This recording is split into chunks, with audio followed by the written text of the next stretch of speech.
Hi, boys and girls. Our book for today is What's That Noise by Naomi Howarth. And we borrowed this book from the Central Skagit Library.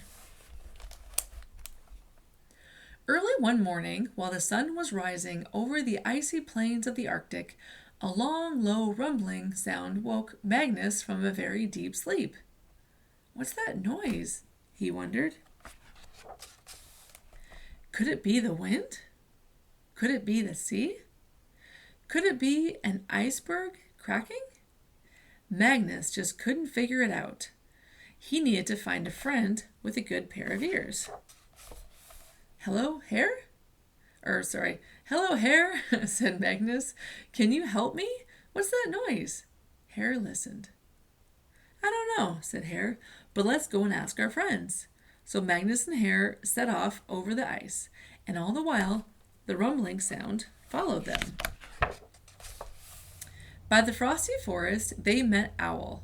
Hello, Owl, Magnus said. Can you help us? What's that noise? Is it the creaking of the trees? Owl listened. Oh no, she said. It's not the creaking of the trees.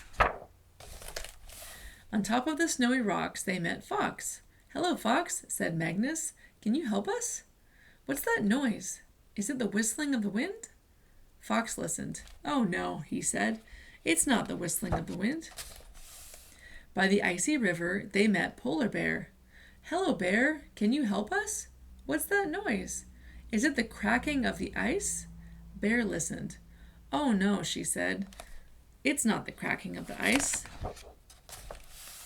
At last, by the edge of the sea, they met Walrus. Please, Walrus, can you help us? What's that noise? Is it the roaring of the sea? Oh no, said Walrus.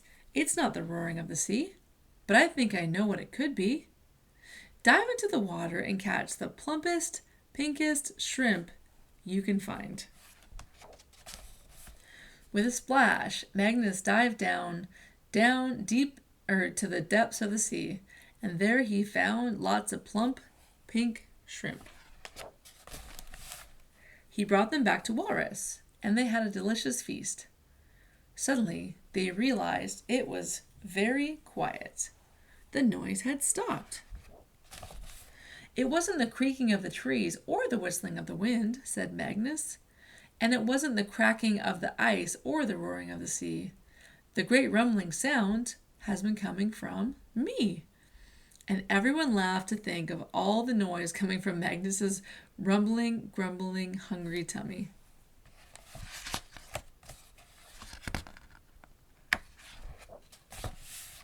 So, after their long day and with their tummies full, the friends settled down to a deep sleep. It was very peaceful.